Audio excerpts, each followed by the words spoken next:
All right, and we're back.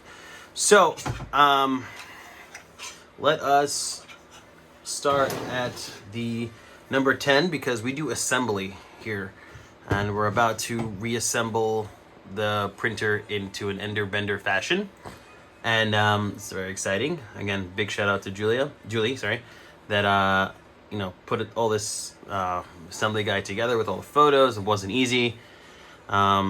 But definitely wouldn't be where we are today without her. Okay, so let us go forward. Right now we're dealing with the H-frame. That is the part that you took apart. I stripped pretty much everything off of it. If it didn't show in the disassembly guides, make sure you even strip those gummy layers, we'll call them, or those feet, those rubber feet that they taped on here. You're going to stack them up 2 by 2, and you're going to put them on the bottom, or this case is for an Ender 3 Pro, it'd be the bottom of the case. Well, the case that has a sticker on it, and you'll place them in this fashion. All right, it's messy. We'll take care of that later. Don't worry about it. Okay, so this is our frame. You'll see the cutout over here. We're gonna leave it like this in front of us just to see what it's about. Lucky for us, all the 40/40 rails here are drilled and tapped, except for obviously the center, and that's what we're going through now. So you printed out this part. It's different for the Ender 3 regular. I must point that out. It looks a little bit different because on an Ender 3 regular, they don't use a 40/40 aluminum profile, which we normally use. A 40/40 profile looks like this when it's attached. This is the one actually taken off, I think, this printer. And it sits in here like this perfectly. That's what an Ender 3 would look like with this up. We take this out. This is actually the one part we don't need anymore. Maybe I'll find a use for it later. And we take our plate the Ender 3 regular, it's a 20/40 bar that goes in the middle. So it looks like this. And I have a plate in the, I think the assembly guide actually has pictures of the Ender 3 regular. So this is the Ender 3 Pro with the cutout. I think also this is for the Ender 3 version 2. That also has the same cutout, just to keep that in mind. All right, so you have the plate that holds the hotbed, very important part. And it's not that, hard to put together. You just, since they're sharp, you can just sit it in. And there you go, and give it a light tap. It's a very loud tap. And it'll sit flush onto the rail. Perfect. Wow, delicious. Looks great. Okay, so now let's turn it upside down. You're going to take the screws. I know it says M4x40 bolts, but I got it to work with the stock bolts that you pull out. So you're using the same bolts, your M45s, and you push them all the way in, like such. They're gonna fall out on me. I just want to show you what it would look like in. And bada bing, bada boom. 4 bolts in. Those are M5x45s. I'm gonna hold them while they come out the other side. As you can see, they're all here on the other side. This is a printed part, and we're gonna be pulling on the printed part, and we want it to sit very firmly. So I added washers. I don't think it says in the instructions for washers, but you can add them. And then I added regular nuts. Better if they were lock nuts, that's the truth. I just didn't have more lock nuts on me, so I'm gonna do this one at a time. Grab my Allen key here, and we're gonna secure it like this. And it'll catch on the other side, and it'll work its magic as it tightens itself. There we go. We don't need to tighten all the way just off the bat. We just need it enough right now so it doesn't fall out. And we'll do the next one. All right, and the bolt. Obviously, do it like you do a car, changing tires. Do it cross tightening. We do one side, then one side, and cross it. Now, tightening it up. But again, I don't need it fully tightened, just enough that it catches onto the bolt. Goes down a little bit. I'll show you how to tighten it in a minute. Same thing for the last one. I mean, not for the last, the second to last one. Cross it off. Push the bolt in all the way. And bada bing, bada boom. It's caught over there. Next washer. And again, this is on the assembly guide. This is number 10. So just keep that in mind as we go through this. Just a little closer. Okay. Just want it to catch on well. Now, it's going to be hard to get it to attach right because, you know, it's such a deep bore. So we just need it enough. So what I'm going to do here, this is a trick. You can take a flathead screwdriver and jam it in there so it stops it from spinning. And then you can start the tightening process again. So you want to hold it on one side like this, right? And just allow it to spin. Oh, I should use a fatter screwdriver. Hold on, push that one in. Let's do it. Oh, that bolt fell out. So that's what I was telling you before. We don't want these bolts to fall out on us. So the washer's still there, so that's good. We're gonna want to hold it in with our thumb. I know there's a magnet on this side. All right, there we go. I felt it caught with my thumb, and it's in. Okay, great. So we're going to use a thicker, what's called a wedge, to put in there. What's a good wedge to use? Well, let's see if this will work. I'm actually going to use a flathead screwdriver. Because if you got it, use it. That's what tools are meant for, right? The right tool for the right job. All right, so I jam it in here like this. It'll protrude a little bit. Just like that, it's tightening very, very nicely. Again, I didn't speed through the tightenings of these bolts because I want to go show you I'm going through the same pain you guys are going through. And if I'm making these videos, sit through them if you want the guidance of them. All right, next side.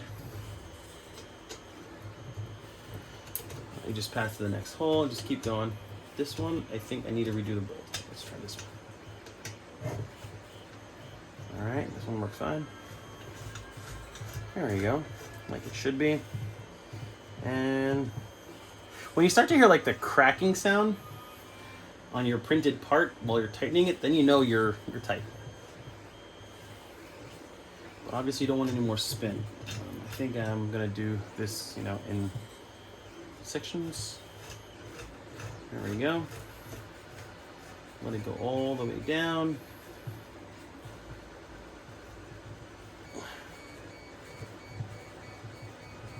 All right. I mean, you could always do this the opposite and just use a socket wrench and just go through the other side. Doesn't have to be that critical. Seems like this one got stuck. It happens. Yeah, it got stuck. It didn't seat well when I tightened it. So I'm going to take it out. Obviously, nothing comes out easy. I'm trying to do these videos unedited, so this way you guys get the real experience of all the pain that goes through doing one of these machines, or any machine in general. Here we go, holding the bolt. And I use needle nose pliers to take it off. So now we're going to use to loosen it. Take out the bolt. Let me see what's wrong with the bolt maybe. It might be the actual bolt that's stopping this nut from going in. Sometimes these bolts are stripped a bit when you're releasing them because they use power tools in the factories when they make this stuff. Even though it's under the right pressure and all the right situations, sometimes they go a little harder. They want to make sure it doesn't come apart while shipping. So back to this. Alright, yeah, there we go, it's tightening well. And it goes all the way to the end. There we go. For that crack, that's how we know we're there. What? tight. Obviously not too tight because it's just going to depress onto the actual print. And you could tell when you're there when the bolt on this end, when you're tightening it, sits pretty flush. There we go.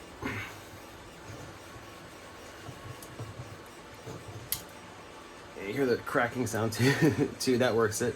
All right, so next one. There we go. Push this all the way in.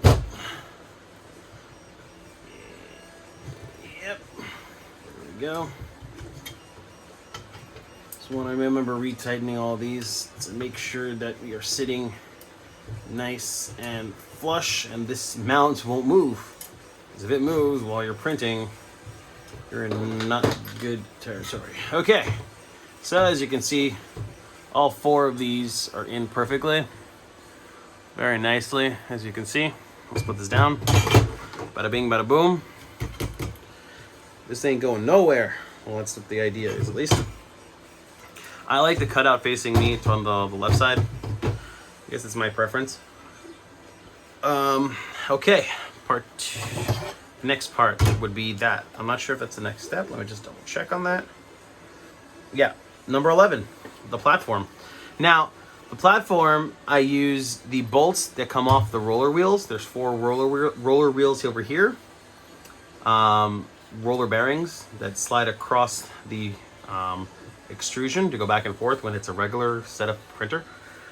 So I took them and I'm reusing them because recycle, reuse. If you can see, it's a weird H. Excuse me. It's a weird H. You want the fat H towards the left side. That's just a preference. As long as the holes line up, it really doesn't make a difference. See, these 2 holes are going to be bigger because that's where the eccentric nuts were. And the eccentric nuts are meant to make those wheels not slip. Or they're offset nuts, or whatever they're called. This, for us, luckily, we have 2 that are not offset holes, or bigger holes. So we can put these M5 by 16 bolts through. Let's see from the back here. Just make sure these line up. That's really where it's at. Almost, and there we go. You know, when you make these parts and you do the measurements precisely, and then they come out and you're like, oh no, does the whole line up? Does it line up? Does it line up? And then when they do, it's some nice satisfaction. You're gonna take the lock nuts that were there. You're gonna mount those on those as much as you can by hand because it's easier by hand. By the way, if I get terminology wrong, forgive me. You guys understand what I understand. We go through these printers a million times a day. I know I should have all the terminologies and the names down packed, you know, dealing with these for so many years. But you'll forgive me. My brain fries a lot. Anyway, you're going to use the wrench that comes with your printer, right? The one that we never thought was useful. You can use pliers too. And you're going to hold those bolts because they're lock nuts. And yep. For the audience, I'm just going to show you with the pliers. And then we're going to go in. Obviously, if you have, you know, those power tools, this is time where you can use them. But again, I advise against it. You're dealing with plastic parts here that crack already. And yeah, let's see again. Oh, it slips. That's why we use the wrench over there. But you can use pliers. Any pliers will do. You want it to be tight, snug tight. Once it starts depressing on the part, then you know it's boom. Then you know it's good. Okay, great. The best part, I guess, about this build is that you can always reprint the parts. God forbid something breaks, something falls. You know where the part file is. I think that's why Prusa was so famous in the beginning, because all their files were open source. You can make your own version of Prusa, and the Chinese companies definitely jumped on that and made their own Prusas, which came out terrible, I remember in the beginning. Acrylic frames and all that. Anyway, third nut, fourth nut. Okay, and remember, I think this is assembly number 11. So just if you're bearing with me where you are in the assembly guide. And we're good. Okay, great. So that is the basic frame. Solid. You can, my table's not straight, but I can push on this to make sure it doesn't wobble too much. And if it does, retighten some bolts. I can't get to those 4 in the middle anymore. Hopefully those are tightened well enough. And next we are going to go to the heat bed. So the heat bed, you have it here. I'm going to start that in the next video. That should be number 16. I mean the assembly 16.